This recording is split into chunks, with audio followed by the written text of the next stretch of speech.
জামালগঞ্জে সড়ক সংস্কারের দাবিতে মানববন্ধন ও স্মারকলিপি প্রদান। আব্দুস সামাদ আফিন্দির পাঠানো তথ্যচিত্রে দেখুন বিস্তারিত।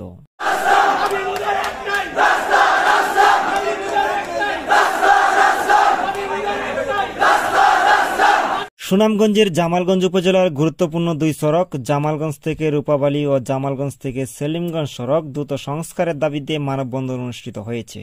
সোমবার ৩০ জুন সকাল ১১টায় জামালগঞ্জ উপজেলা পরিষদের সামনে সিএনজি, ইজি বাইক ও মোটর সমিতির যৌথ উদ্যোগে এ কর্মসূচি পালন করা হয়। মানববন্ধনে সভাপতিত্ব করেন জামালগঞ্জ ইজি বাইক সমিতির সভাপতি মোহাম্মদ আনোয়ার হোসেন। পরিচালনা করেন উপজেলা যুবদলের যুগ্ম আহ্বায়ক মেহেদী হাসান রুকন ও ছাত্র প্রতিনিধি হাসান আল মাসুম। বক্তব্য রাখেন উপজেলা বিএনপির সাবেক সভাপতি মোহাম্মদ আব্দুর রব, জামালগঞ্জ সরকারি ডিগ্রি কলেজের সাবেক ভারপ্রাপ্ত অধ্যক্ষ রফিকুল ইসলাম বিন বারী, প্রেস ক্লাবের সাধারণ সম্পাদক আব্দুল্লাহ আল মামুন, ইজি বাইক ও মোটর বাইক সমিতির নেতৃবৃন্দ সহ বিভিন্ন রাজনৈতিক সামাজিক সংগঠনের প্রতিনিধিরা।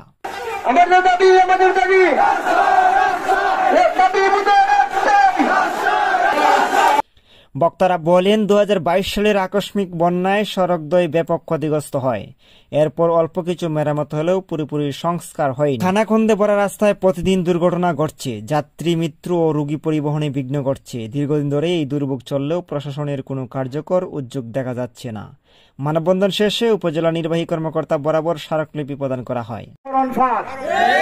আমরা সাধারণ জনগণ তথা পরিবহন সমিতি, মালিক সমিতি স্পষ্টভাবে জানিয়ে দিতে চাই, এই রাস্তা দিয়ে আমরা সুষ্ঠুভাবে জীবনযাপন করতে চাই। আমাদের সন্তানেরা, আমাদের ভাইয়েরা, মুমূর্ষু রোগীরা যাতে সাধারণভাবে জীবনযাপন করার জন্য হাসপাতাল পর্যন্ত পৌঁছতে পারে, এজন্য এই রাস্তাটা দ্রুত সংস্কার করা। বিশেষ করে জামালগঞ্জের উপজেলার যারা দায়িত্বে আছেন তাদের নজরে এই দাবিগুলো আসার জন্য এবং দ্রুত রাস্তায় কাজ করে দেওয়ার জন্য আমার এবং জামালগঞ্জবাসীর পক্ষ থেকে আহ্বান জানাচ্ছি। বাঙ্গা ঠিক আছে, তালপুর যাইতে গেলে মোটর সাইকেল যে সারলে মানে পেশেন্টার হারলে উঠে ড্রাইভারের মাথার উপরে।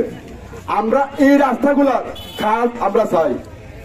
দীর্ঘদিন যাবৎ ২০২২ সালের পর থেকে আমরা গণমাধ্যম কর্মীরা আমাদের লেখনীর মাধ্যমে জাতীয় এবং স্থানীয় পত্রিকা, ইলেকট্রনিক প্রিন্ট সহ সর্বক্ষেত্রে আমরা তুলে ধরেছি। তারপরও প্রশাসনের টনক নাই। দ্রুত যদি রাস্তাটি মেরামত করা না হয় তাহলে জামালগঞ্জ উপজেলার সর্বস্তরের জনগণ আবারও কঠোর আন্দোলনের ডাক দিবে।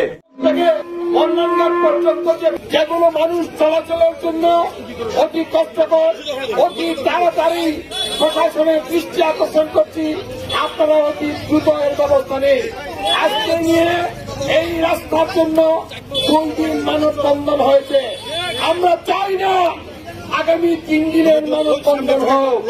রূপাবালী থেকে জামালগঞ্জ পর্যন্ত আসতে শরীরের যে অবস্থা হয় তাহলে বলার অপেক্ষা রাখে না। আমরা যারা রাস্তায় চলাফেরা করি, সমস্ত কথাবার্তা শোনার পর বা এই সমস্ত পরিস্থিতি দেখার পর কোন অবস্থাতেই মনে হয় না আমরা বাংলাদেশের নাগরিক, আমরা বাংলাদেশের মধ্যে আছি।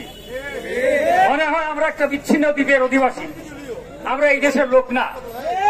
যদি আমরা এই দেশের লোক হতাম, আমরা যদি সরকারকে ট্যাক্স দিয়ে থাকতাম, আমরা যদি সরকারের বিভিন্ন কর্মকাণ্ডের সাথে সম্পৃক্ত থাকতাম, সহযোগিতা দিতাম, তাহলে নিশ্চয়ই আমাদের এই দুরবস্থার কথা সরকার আরো অনেক আগেই চিন্তা করতে পারত, অনেক আগেই দেখতে পারত।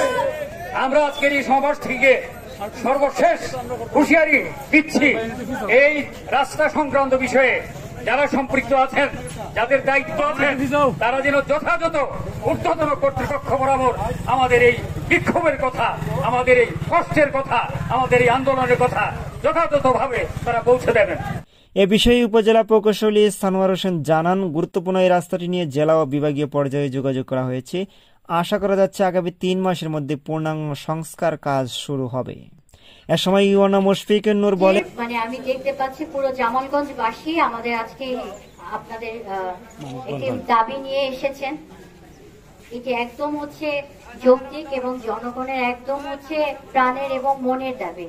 শুধু আপনারা একা না, আমরা যারা সরকারি কর্মকর্তা কর্মচারী আছি, আমরাও আমাদের প্রতিনিয়ত কাজের জন্য কিন্তু বিভিন্নভাবে হচ্ছে ভোগান্তি পোহাচ্ছি। তা হচ্ছে আজকে মানববন্ধনের মাধ্যমে যে স্মারকলিপিটা জমা দিয়েছেন, আপনাদের প্রত্যাশা যে যেন খুব দ্রুত সময়ে কাজটা হয়ে যায়।